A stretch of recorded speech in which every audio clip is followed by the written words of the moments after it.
of the height teams you've not seen carrying too many heals, but these guys had something in the locker for themselves, and yeah, all in all, you know, they were so primed up for the heal off. I mean, again, for them to have lost with what they had, with how some of these lobbies have looked, would have been very, very harsh.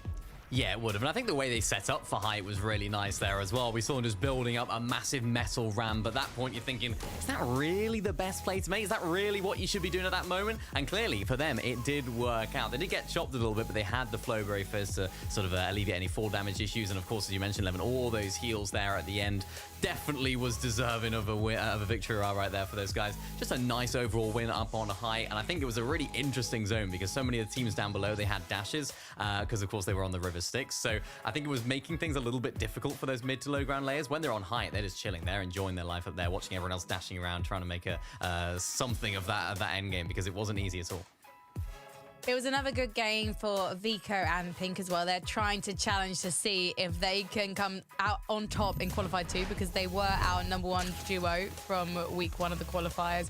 And Vico managed to make it into the top 10 despite losing Pink fairly early, or inconveniently, should we say, Levin? Yeah, I wouldn't say it was too early. He wasn't playing as a solo for too long, but he did do a good job of it. Again, Vico, we know, is a top solo player. He's won solo events many a time, so I think there's no surprises there that he's able to hold his own weight. But all in all, these two, I think, look good most of the time when we've been able to tune into them over these past 2 weeks. The play is definitely there. Again, it's just, in these sort of end games and these sort of moments, right? Can you get those fine margins? I feel like there's been a couple of times where we've seen them sort of on those mid-ground layers, and they almost look like a fish out of water, right? When you've just sort of run out of everything and you run into a bit of trouble. But I think they'll be fine more or less. I'm not too worried about those two.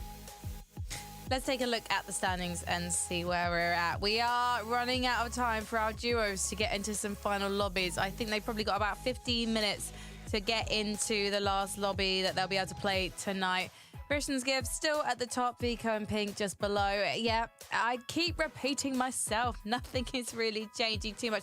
Although actually Howley and Nefri, I think that's a new name, new duo, at least into the top 10 tonight. Not new names themselves, though, Mini Miner. Yeah, Howley and Nefreezy, a duo that we've definitely seen perform before as well. 10th place for those guys right now. Not a bad performance so far. We haven't really seen them today, I don't think, as at all. Just looking at where they placed last week as well. 81st last week, so a good performance here. They're pretty much guaranteed to get into that lower bracket, maybe even the upper bracket overall as well. If they can make it there, some other names are on the list as well. Mappy and Hero in there inside of that top 15, a team that we have seen a little bit of today, but nothing too crazy. Wheat Shimoki as well, a team that's moving up on the standings. A team that have started the season quite strongly as well. It's very similar to last season. They had a very strong start and just couldn't quite make it happen when it came to FNCS. So hopefully for them, they'll be able to sort of pick up where they started the season.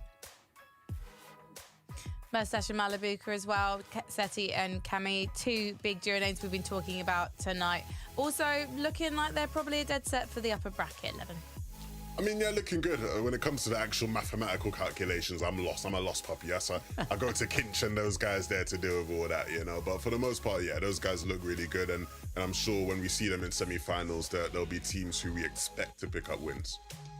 One of the players that we saw in one of our early lobbies popping off was X-Squeeze. So let's take a look at some of his highlights from the past lobby. Mini Miner, talk me through this. Yeah, X-Squeeze, a player that has been around in the EU scene for a very long time. Of course, Shaco as well. We did get to see a little bit of them earlier on, but we can just see, the mid-ground layers, the way they're playing quite consistently. And this is a duo that I expect to do well, right? This is a team that I think is good. They have both players are very, very talented. We've talked about their experience, and it was this sort of conundrum, if you like, with Pink and Vico that kind of caught them off guard. We saw them trying to go for that refresh, and sometimes it's really just not worth it, especially when you do fall down like that. And it just didn't quite work out for them in the end. But a solid game from them in the end. It's an interesting one with these two. They're a newer team, and they're two players who I think are fighting and really want to remain at the top level of competitive EU, right? X-Squeeze was sort of like playing and trialing with a bunch of people, and I spoke to some of the people he was trying with, and he said, hey, look, X-Squeeze has said, I've been around for a long time. A lot of the people who were at the top when I was at the top ain't about anymore. I'm not trying to be like that. I want to grind, I want to work hard, and it's good he's found someone in Shakos who he believes can get him to that point. But again, they need to start to pick things up and play a better level if they want to make sure that they are going to be one of those teams that can qualify for grants. Well, our lovely observer team have spotted a wild Mustache and Malibu Crown Major 1 champions in the wild. So we're going to drop in with Jacob and Takata to check out the action.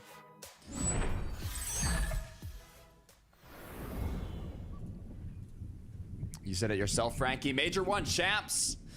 Back at it again. Can they become champions of Major 2 back-to-back? Jacob, you make the call. Yes or no? That's all I want to hear.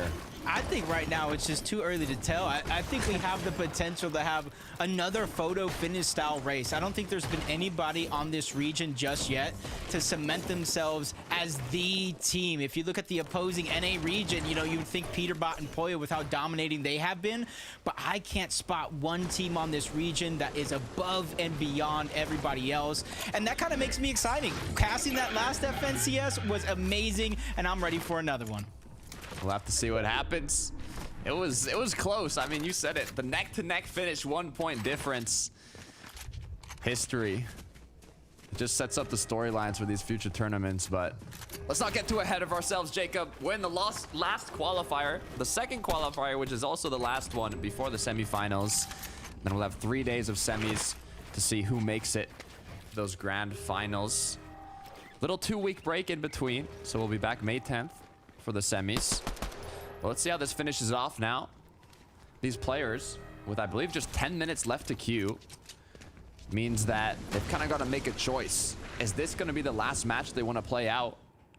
Or do they want to just go for elims for the next 10 minutes and then try and get into that last lobby?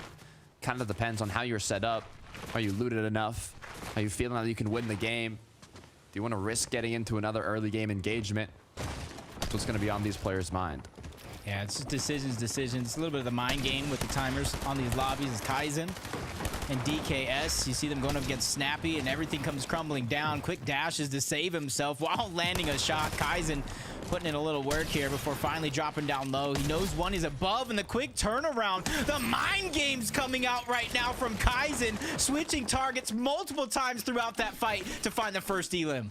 What a way to box up your opponent. Quick bait and switch. And there he is, looking for another one. Kaizen, can you close it out? One wall is what's separating them here. Gets the replace, but his opponent looking to see if he can escape. Nice double edit to drop himself down and get himself out of that boxed up situation. But it is a 2 versus 1. He's gonna have players from all angles now looking for shots. You can only run for so long when you should turn around and take some shots back at them. There's another team moving in as well. They have to be careful and finish this fight quick. Otherwise, it's going to be fight after fight after fight. Finally, that player drops, but there's third-party shots come in. Position isn't necessarily revealed just yet. They only know the direction, not exactly where they're at, which is going to help that team because as soon as they saw some shots in that direction, they know that other player went down, and they immediately disengage, knowing it is going to be a little bit of a journey to zone. Nice way to close it off quickly enough, like you said. Just take a look at how Robin 237 were able to pick up that next one. 4 on the board for the duo. Not too bad at all. Gripey Kyrie as well in the zone, rotating in.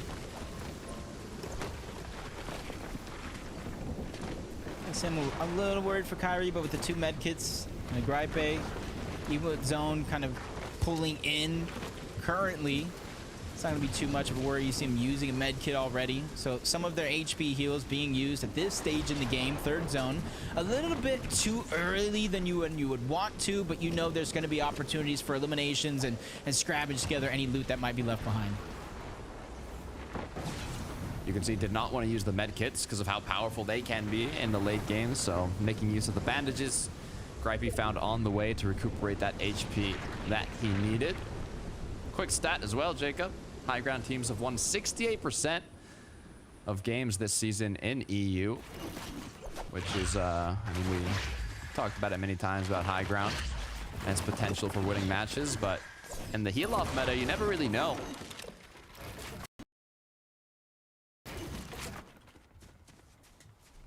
And the interesting thing about this whole situation with Malibuca and Mustache is because of the fact that they only earned 250 points through this qualifier, they still need around a couple more placements, essentially. Right now, they are positioned on the leaderboard, 33rd. Obviously, that can move depending on where you're looking at it.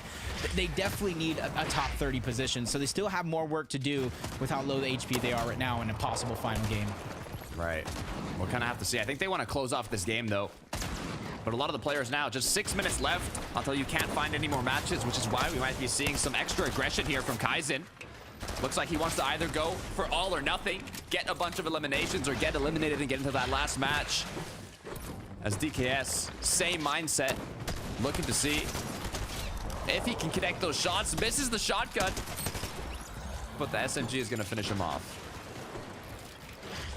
No pun intended, but they made it look easy on that fight.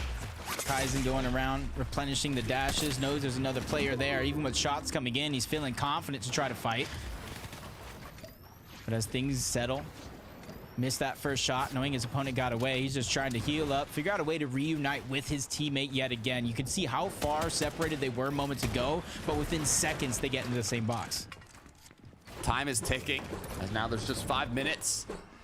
And they kind of got to make a decision, you know, as it gets closer and closer. There's going to reach a point where even if you get eliminated, you cannot get into another match. So it might just be time to disengage and start fully playing for this late game. It really depends on what your goal is. You said it yourself. Merstash Melabuka, I believe we're in 68th or 63rd, around there on the series point leaderboard going into this match. So they were just on the borderline trying to make it into the upper bracket, but now in 33rd, they just have to hold on to the positioning they're currently in. It's not like they need a massive game to finish it off. Yeah, depending on how things shake out, exactly what you said. Currently in 33rd, they need a top 34. They just need to hold on, have a decent game in this game. Obviously, it depends on how other teams shake out on that leaderboard as well.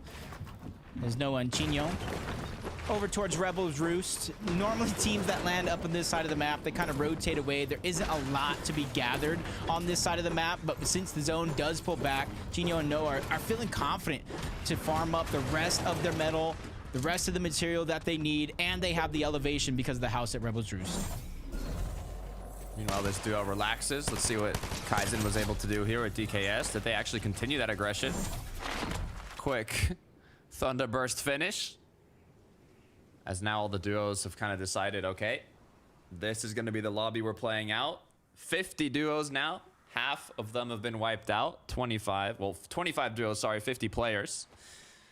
So now it's kind of just a waiting game, as Storm Surge shouldn't get activated for a while here if it ends up getting activated, but which is going to make this a little bit of an interesting lobby, because it's usually this zone, the next zone, Storm Surge starts to turn on. There's not even an opportunity until 7th zone where we'll need to go down to 40 players. So there's a couple zones where players can finally react, start to focus on rotations, and position themselves for the eventual surge that will come later in the game. That just means the threshold might be a little bit higher than in some of the games of the past. that is the question, Jacob. For Howley and Frizzy, though, they're kind of hunting around. They're like, okay, nice and cozy in their bush. I mean, this is kind of a dangerous area around Rebels where you have so many bushes, but these players are accustomed to always taking shots at them if you're going to pass a bush. I mean, at this point, I'm sure enough of them have been eliminated from sneaky people like that, so you're going to make sure that you check those bushes that you're rotating through. When there's so many of them, all it takes is one mistake forgetting. So you can see the zone is just so far up the north. Right now, it can't pull north on the next 50-50 because then too much water would be in the zone. So from around where the island is at, above Rebel Roost, all the way down, that's where you'd expect the 50-50 to be at. And then since there's no Rift Island, we might have it over on the other side of the map, which see where it is going to pull, above where I believe Rift Island might be currently positioned. So a little bit of an easier rotation if you could start it very, very quickly from this side of the map. But the more you delay yourself, just like anybody else, it's going to be tough to try to follow up and get in the zone. You can even see a duo on the bottom right of the minimap swimming all the way up north, it seems, to try and make it to the zone. Another duo now with the same idea. They might even find each other here once they get closer to the edge. but it's quite a free rotate. There's so much natural environment and cover that you can use throughout this rotate that you should be able to conserve a lot of your shields. Talk about the north side, not where the zone is going to pull. These guys using that as their rotation. And just really take note here, because sometimes I see a lot of players that are this back team that take shots right above them to try to get surge, but they doing the right thing. Follow them close behind. You know you have distance to cover, so shooting here would probably be the worst thing for this team. And that's why I love, and I'm pointing out why they are being so patient. Eventually, they're going to get into those open waters to where they're getting spotted out by some other teams, but at least they made it far enough and closer to land before this finally happened. Yeah, at least they made it into the edge of zone, so they actually can just stay here. Issue is, though, you got to connect under the water layer or your builds are going to get broken down. So they have used a lot of materials just to do a few 1-by-1s here. And with the amount of duos as well you saw on the ridge there, you do not want to take any sort of engagement, as pressure will be put onto you. Vortex Belusi, though, also on the edge of the zone, but inside of the forest. They've definitely been kind of having a fantastic day so far, starting this game in 8th place. And where they're at on that series point leaderboard, they needed to have a good day today. Their qualifier 1, they got about 275 points, locks them into the lower bracket side of things. But you know, just like everybody else, it's the upper bracket that not only gives you the easiest road, but multiple chances to make that grand finals. And as long as they can keep their position on the leaderboard intact with only no time left to get into games, they got that upper bracket spot secured. You can tell that this is a final match for these players because of how kind of patient and non-aggressive they're playing. They know they don't really need Storm Surge because there's not enough players that are up currently, and they want to get as many points as possible. So a lot of them are just kind of, you know, relaxing in their box and doing what they can do to set themselves up either for the rotation or even just staying where they are if they were to pull zone. I believe a majority of duos did pull zone here since it closed towards the edge of the previous zone. So not a lot of them would even have to rotate here. Yeah, and for the ones that do, it doesn't seem like it's going to be too hard for them to rotate. There is a few different strategies, even though there's already a team position, but you can go towards the shoreline, try to ride it, use the line of sight of the mountain to your advantage. But we talked about it, multiple, if not majority of the teams already in towards the zone. So for the next couple minutes, you might see teams that are in this position, you know, play a little slow. They don't necessarily need the Storm Surge, but for those that do, that's where it's going to be tough to gather because everybody is already boxed up. Kaizen looking to see if he can open up any opportunities here. His duo partner has a sniper rifle in hand. All it takes is one shot, but being 2,000 above, I mean, this is the duo that once again was kind of playing for all or nothing. They either get a bunch of eliminations or get knocked out and get into their final match. But they were able to secure just about 7 eliminations by doing so. And now they're looking incredibly healthy. For Merstash and Malibuka, though, a little bit lower in terms of elevation, but as well lower in terms of damage. 69 above only. Basically no duos have been eliminated since the lobby's closed, and now the pressure, it's suddenly on, Jacob. Yeah, Robin and Twee feeling a little bit of that, but they have the Grim Gates loot, both the Dash Medallion and that Gatekeeper Mythic. Multiple splashes. They got the 0-point dash, so for them, they're going to be able to get out of tough situations very, very quickly, but a team that wants to enter one, Malibuka Merstash, I saw a knock on into Frizzy, instantly move in, clean that one up. 267 above the damage threshold, which is a huge difference from what we saw them minutes ago.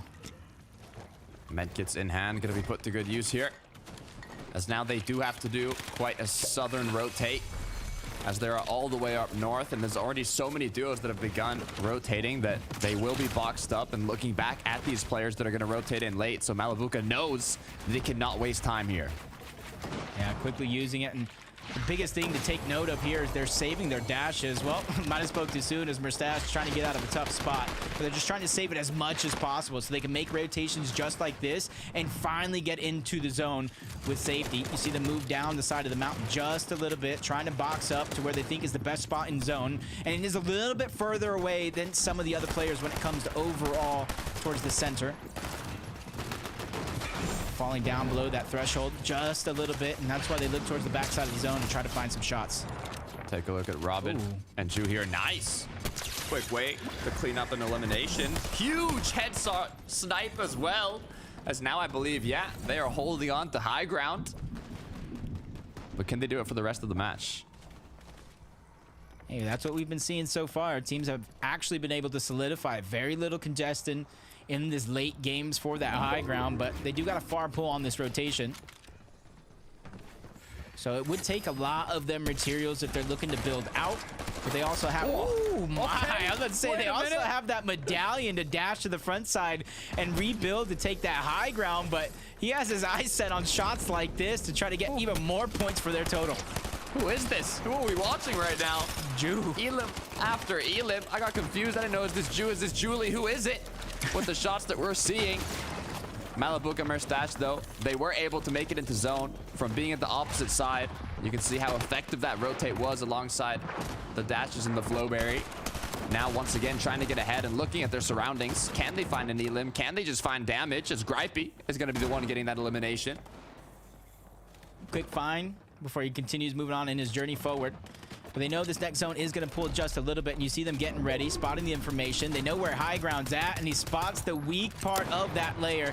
Shots are going to ensue, and this could be the chance. Levin talked about this to open up the show. Him and Mini broke how teams are going for high ground in this game. With everything tumbling down, this is going to be their best shot. Ooh. But instantly, they reclaim it. It's like Levin read the script and laid it out to start the game, because it's happening just as he predicted. Another one as well from Ju. Can he continue hitting these snipes? 6 on the board already, double-digit Elims. They have 11, 5 chug splashes, and 4 bananas to hold on. More than enough materials to stay height. As the pressure is getting put onto the duos that are second height. I believe it's actually Merstash and Malibuca now who have to make the decision. Do they want to make something happen, or do they want to stay on this layer where high ground is applying pressure? Yeah, they heard somebody above them. That's Eclipse and Dexy. So second high has been overtaken. That might have been a blessing in disguise for Malibuca and Merstash, because it would be them who are the next focus, but a lot of builds to recycle in towards the zone. And you see they're looking up. They're waiting for an opportunity to strike. They see them building out, and with the connection being made, Dexy and Eclipse know taking over high ground might not be a possibility. I'd be careful with peeking the high ground duo right now, though. They're on fire in terms of headshot snipes. Eyes on Dexy as well. They quickly realize this and drop down. It's Malibuca, Merstash, same layer though. Looks like they're gonna fight for the layer. Malibuca, it's actually Merstash that was almost boxed up there for a moment. Are they gonna continue for fighting this layer? Do they want to drop? Do they want to move up? Flowberry's popped. The decision has to be made here as Merstash goes up one. Malibuca gets dropped though. Merst is left as a solo. Yeah, but he just needs to solidify his position in this game. Malibuca is going to get dropped, like you said. Merstash is trying. They just need to hold on to their position on the leaderboard. Almost gets boxed up. Dexy on the other side. Another spray burst landing, and Dexy gets the elimination onto Merstash. Malibuca and his run in this qualifier is over. Gripey now with 6 on the board. 10 eliminations for Ju. Make that 11. Wow. 16 for the duo, and he said, I'm done playing high ground. I'm dropping down. I'm getting eliminations. They don't want to just take part. They want to take over. 17. The total continues to go up, and the final 2v2 is going to go down. Gripey already getting the first knock on his opponent. And this is where it is going to get battled out. You see them dropping lower by lower. Ultimate low ground. Robin drops all the way down. He's trying to predict where it's all going to happen. Now they have 2 different angles. Pressure from above, pressure from below. An opportunity to 2v1 while they can, but they don't take advantage. Now he goes to the front side. Shot after shot is going to be landed. And with those dashes, he can reposition to safety. A rampage unfolding from Ju, but he gets stopped. Pure carnage put to an end as Robin now forced to play the heal off. He has 2 medkits. Gripey as well with the same amount, but who can last longer? The bananas versus the medkits, that's really going to be the key, and how you time them out. Gripey, he's using 1 more medkit after this. The bananas, 2 more medkits on the other side. Another one going to be popped. Banana's going to be traded out, and he's letting the other banana get his HP up. Perfectly played by both Robin and Ju to win their last game of the day. They had the same amount of medkits, but the factor that allowed Robin to take home that victory royale was the banana. 2 of them in the inventory, recuperating that HP over time and leading them to the victory royale. Who would have thought just eating your fruits and vegetables is how you're winning some Fortnite games today? Low on potassium, no worry. The legendary banana's there to save you, and it's powered by shots like this. Absolutely disgusting work coming out of Jude to just solidify a victory. Are we watching a highlight? Are we watching a montage? What are we witnessing? That's what I'm saying. You know, I knew we were getting to an end game. I didn't know we were going to get a highlight reel from Drew alongside that. Not only the highlight reel, but the victory royale, and what a way to close out their final match from the qualifiers. I'm out of breath. I'm out of words, Jacob. I need to know what just happened. So Frankie Levin Mini, tell me, like, what did I just see? What you saw was an absolute masterclass. Yeah. You did. There was a masterclass. I can tell you. I can promise you that much, Frankie. I mean, I'll be honest, Minnie. I ain't seen a performance that good during these qualifiers. That end-game dominance we just saw from Drew there has to be one of the best games we've seen all qualifiers. I mean, he just couldn't be stopped. The amount of snipes the brother was hitting was ridiculous. Absolutely incredible. I mean, this is a team that have been together for less than a month, right? They've been together for less than a month, and their performances so far have been absolutely incredible. I was actually looking, round number 2, Jew, he actually posted this on social as well. He had 33 eliminations in one game on his own. He's prime right now. He's feeling good, and he's definitely coming into his own. He's a player that I think a lot of people may have written off. Of course, you know, he's not necessarily been as big of a grinder as of late going into this season, particularly last season as well. But I think what we're seeing here is just this new beast being unleashed here, Levin. Bro was just spamming that sniper as well. and it's always funny because, you know, when you see people go for these really crazy shots, part of you has to accept that he's probably going for that because he's like hit a shot similar before. You know, like he's not just trying that for nothing. It's like he's hit shots like these before, and so he's trying it because he knows he can do it. And a lot of these crazy shots he was just straight up hitting. I mean, we had some crazy quick scopes or near no scopes. I mean, he was dropping down behind people and storm catching people off guard. Drew really put on a show in that game, and I mean, just hunting people down again. That Mythic Gatekeeper shotgun is just so strong, the strongest shotgun in the game. And then the inventory on top of that, right, where he just has the white heals to be able to just like jump around and storm once the circle got a bit smaller. And then whenever a player's carrying a sniper this late into this game, you know it's nuts. Yeah, it really is. I mean, Takata right there said he had absolutely no words. He ran out of breath. Takata, Jacob, have you got your breath back? Can you give us some insight on what your thoughts was after that game as well? I don't even know, Minnie. I mean, I was getting confused. I was like, okay, I know I'm watching FNCS, but is this like, am I on socials right now, on Drew's media right now, looking at his highlight reel, looking at his montage? Because he was hitting some snipes that I could not even react to. And you can see how they're even able to close it off. The confidence boost they got from it, Jacob. He stopped playing high ground. He said, you know what? I'm done with placement. I'm done with height. I'm dropping down below. I'm going on a rampage. Yeah, and it's plays just like this right here where you can say officially Robin and Jew have secured their semifinals appearance. But with so much more, with points getting calculated, upper bracket, lower bracket, at least they get to celebrate the rest of this weekend, take Monday and the rest of the weeks off, knowing that they have done it. They have achieved what they came to do, but they got to know there's still more work to be done. Still more work, and also kind of the studying that they will have to do. I mean, we were able to see how the heal off meta kind of played out, but I want to look at these standings. Jacob, number 1, first place spot with 2 victory royales, 326 points. It's Robin, it's Jew, who is 237 on the screen. They are feeling happy with that current placement. Yeah, all of that you said, 50 elims as well. The only team to have more elims in that top 10, Veno and Tace, and superstars knowing for their ability to gather those eliminations. So Robin, Jew, congratulations. Welcome to the FNCS semifinals.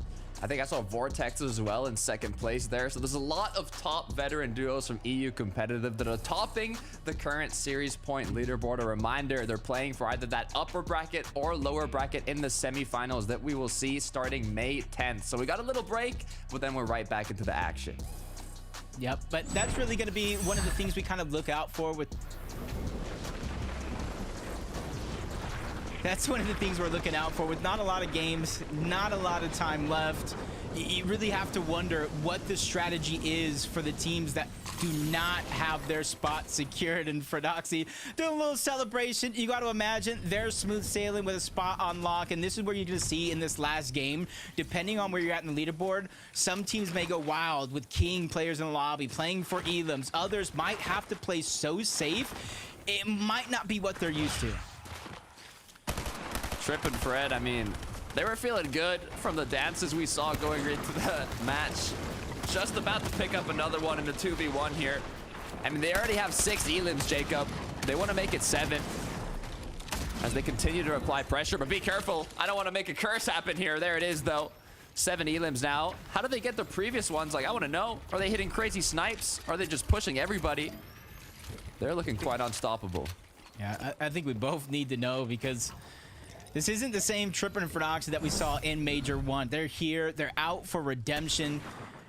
And this is how they're picking it up. Not just one. There goes the first snipe. There's still 2 other solos left in there with that dash medallion. He makes the second one look even easier than the first. And Frodoxy smooth sailing. Green lights ahead. Him and Trippin finally solidify this last elimination.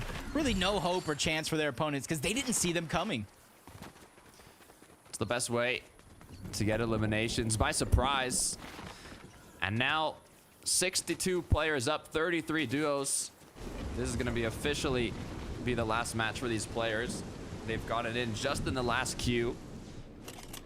As a reminder, there are 250 duos competing today. 5 lobbies being played out at the same time.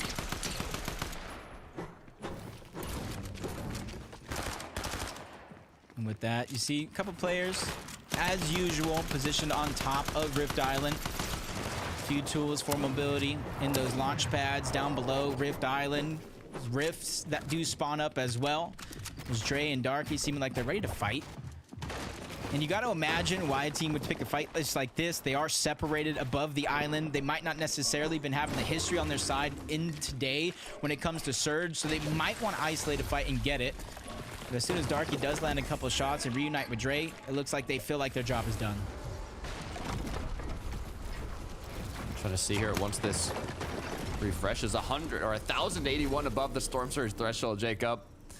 With only 3 elims, you can tell they've done more than enough damage. I also like what they just did there. Flowberry Fizz plus launch pad to get as far as they possibly can into the zone.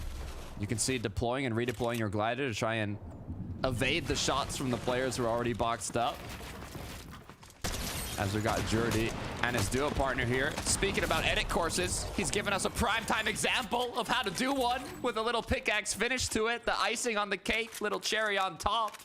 What a way to finish it off. What a play. Let's watch that one again. There goes the first one. Boxes him up rather easy and then puts the cone down with the pickaxe. Both of them actually went in, probably playing whack-a-mole of who can get it first.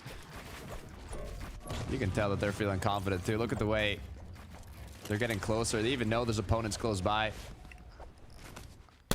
Took a pause there, was waiting to see if he can connect this shot. So close, but unable to. They are going to get the loot, though, from those eliminations. And now they kind of got to figure out. They have to make a rotate. They can no longer sit on top of this mountain as Zone has pulled away. But there's not too many duos in the area, so it should not be a problem for them. Yeah, it's kind of like a little easier of a rotation. Might take just a little bit longer and expend some builds, but Kovacs, you can see Stan is trying to go around the backside of this mountain. It's the summit base. Decent loot over here. Some metal that you can gather, and there's even a launch pad at the backside of that mountain as well. So definitely giving themselves a few options they can use depending on where this next zone pulls. Take a look at what happened here with Hero. It was Froxizzy that got put to sleep. Alongside, I believe, is not his duo partner, but another team. Now for the duos that have to kind of rotate in. They have players like Swizzy and Vanyak, who, if I'm hearing that sound correctly, Jacob, they got the waterbending mythic, and with the elevation they have, you know, they're just letting everyone in the lobby know that they're looking for them. They're doing as much damage as possible with the infinite ammunition you have with that mythic. It would be annoying to play against that. especially if you're one of those teams that are at the bottom, kind of going through it. And you have to worry about the top. But Swizzy takes a little bit of that piece control, fires that first shot over, just trying to back down his opponents. Him and Vanyak, even though we haven't seen much of them, you can kind of see through their points, the consistency. Not really taking too many risks with only 2 eliminations, and they're 900 above the damage threshold. And you can kind of see building up, using the Flowberry Fizz before they rotate again. It feels like almost every single one of the moves, whether it's a big one or a small one, is calculated in terms of risk. Still four bananas in hand, sorry. Which has been a game-winning factor for some of the previous duos we've seen. So Vanyak and Swizzy, they'll continue to rotate. Maybe become a bush camp dad strategy there in the tree, but what did Kiro just do with a quick headshot snipe? I'm loving the snipes today, Jacob. I mean, we're getting a show, but maybe I spoke a little too soon because the highlight reel, they forgot to cut that one early. It's okay though. No worries, we saw the shot. We are definitely seeing a few more players kind of get caught off guard in certain rotations than I would have kind of expected up until this point. And it's almost that risk reward. Do you take the sniper? Do you take extra heals? And I think for a majority of the players today, we've seen that risk versus reward play off plentiful. 182 above the damage threshold for Passive. And he right now with that sniper, he's just looking for another opportunity. You know, the zone is kind of pulling in their favor, and he's just trying to look as far out as he can see to try to land the shots just like that. Another 116, bumping him even further up the damage threshold. That's huge, actually. I believe they were under 200. They had 100 and something damage, so that snipe is going to be crucial to being able to stay up even longer and not have to focus on doing anything a little too overly aggressive. Jurdy, edit course again. Hopefully they can show us another one. But they got to be careful as their floors are trying to get them dropped down into a trap.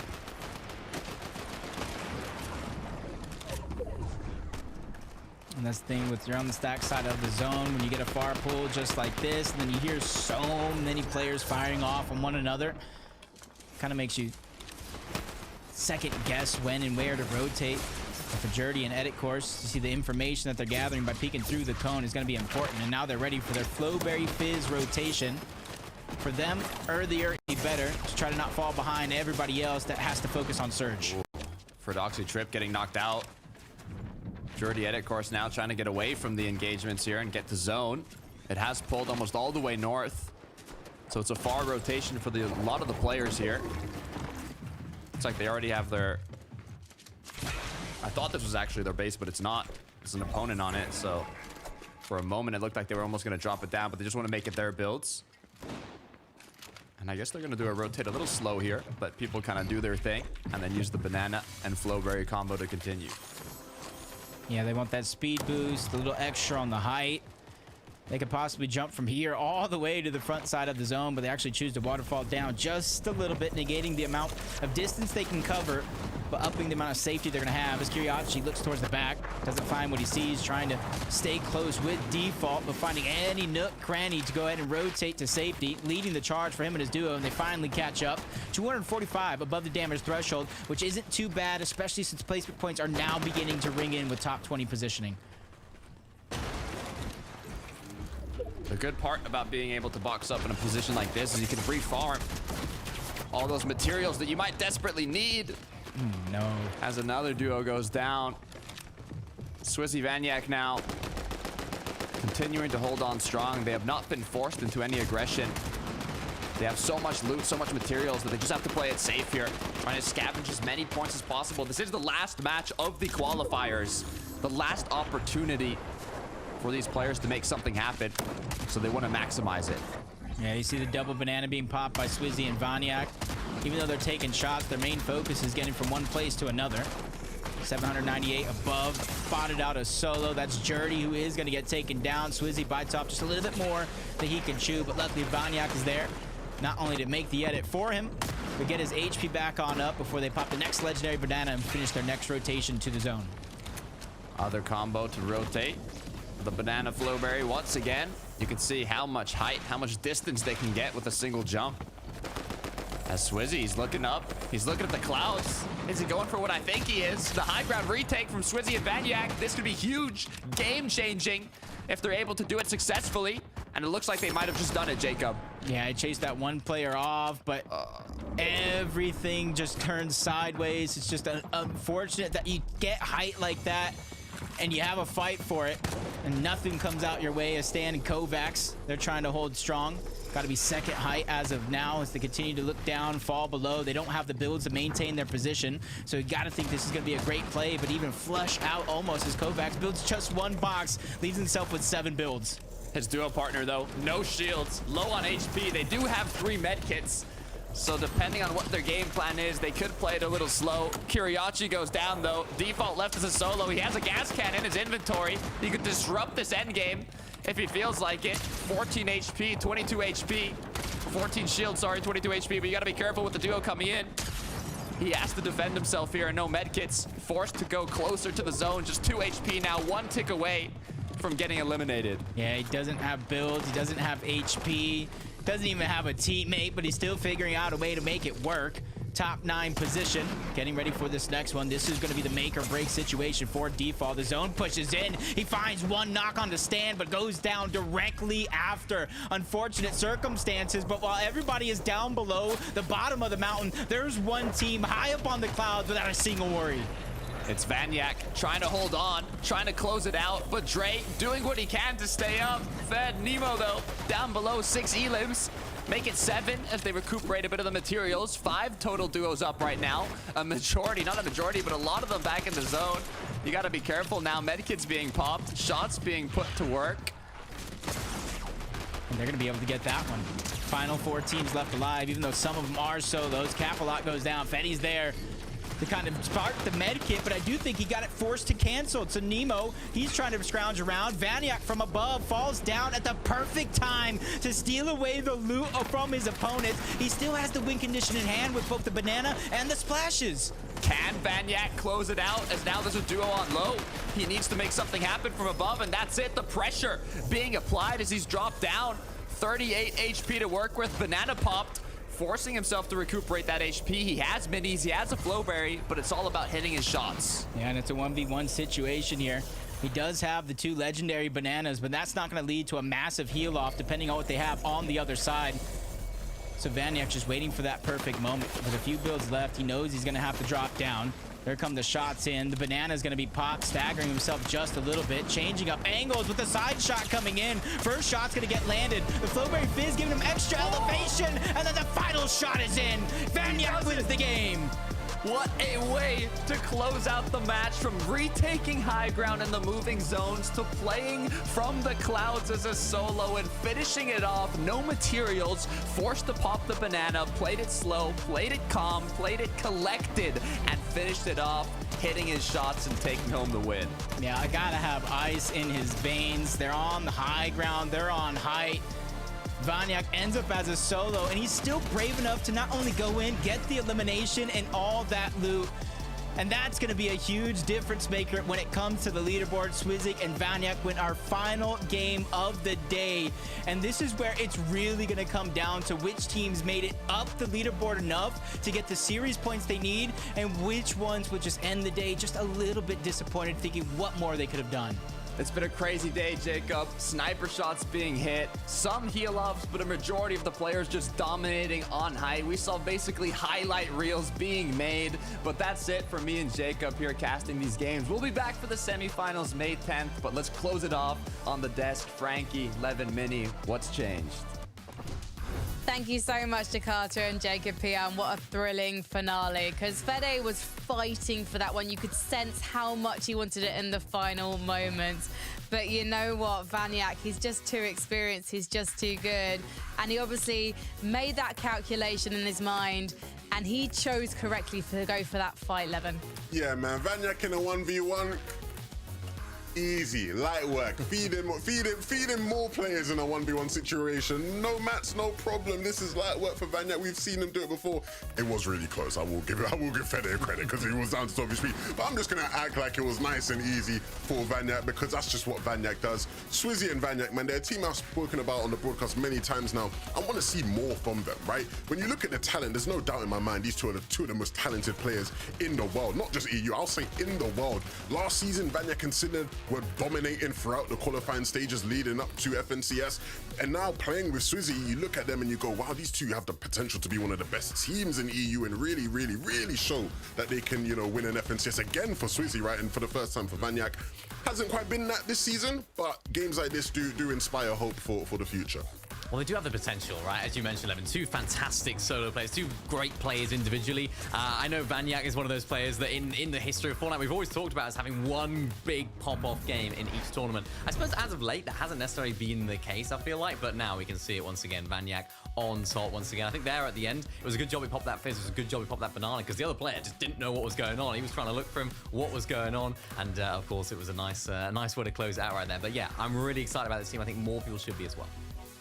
That's the great thing about that final fight was Fede obviously expecting just to be able to heal off, not knowing his enemy was about to jump from the high ground with a belly full of fizz and then jump around him until he got that final shot. A fantastic final lobby for us to peek our eyes into. I'm hoping we can take a look at the standings while we try and calculate that leaderboard for you to find out who has made it into the upper bracket.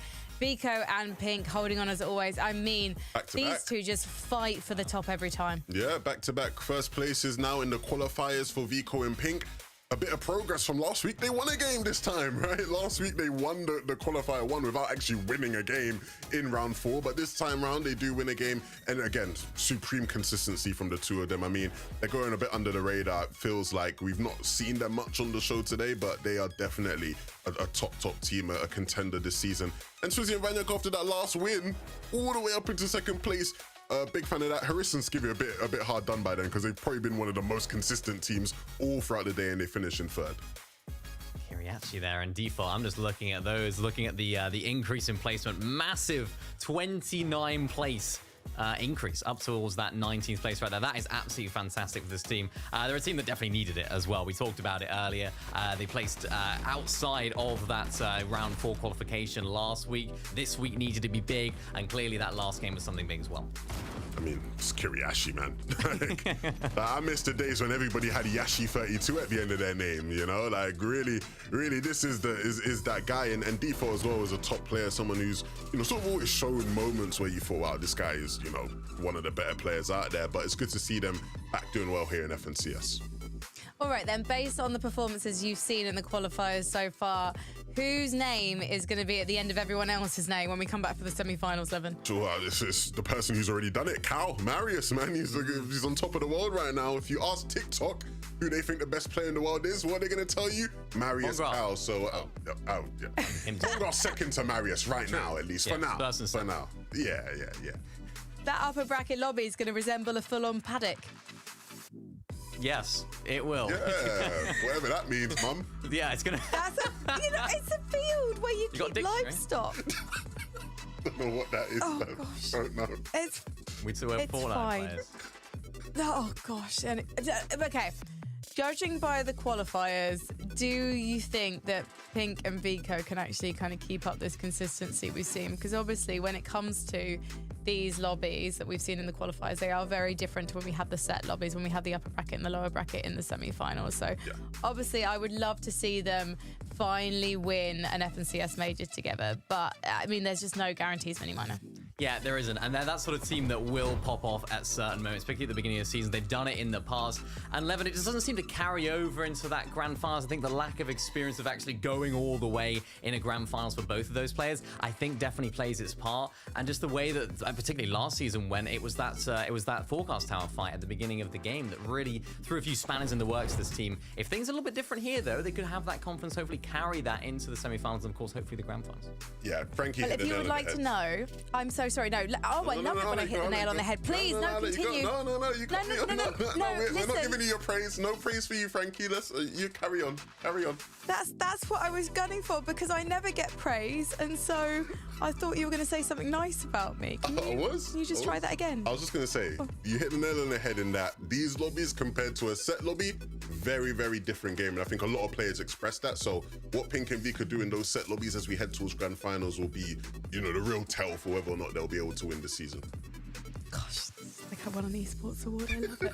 If you guys at home would like to know who's going to be competing in our upper bracket and who's going to be competing in our lower bracket, then do keep your eyes on the official FNCS website because that's where the leaderboard will be posted. This season leaderboard, I should clarify, because we've already, of course, shown you the standings.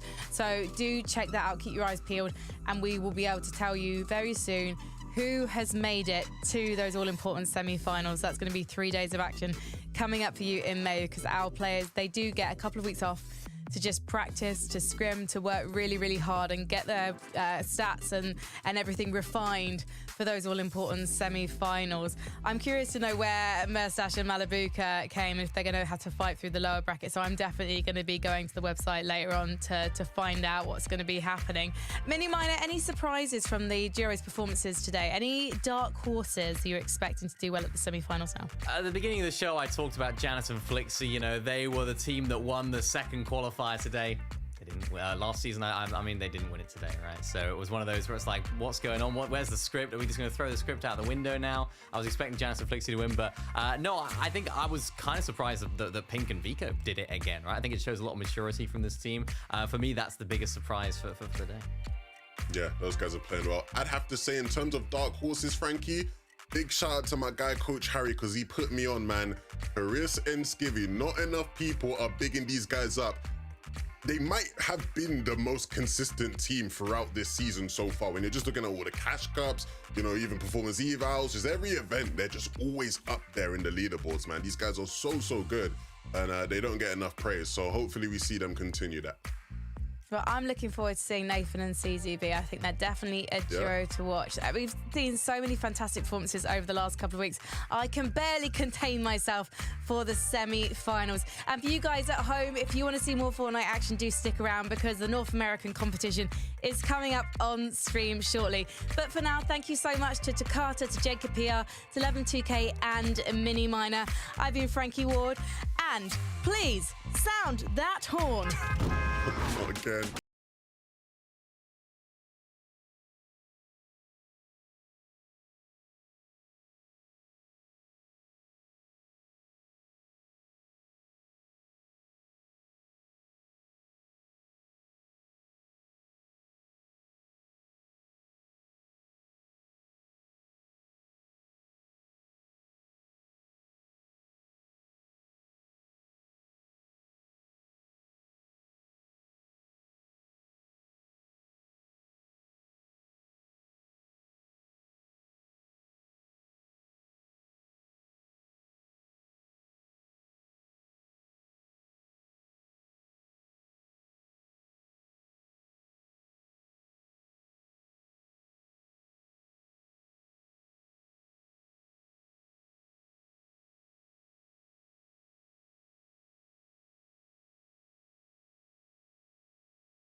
Bye.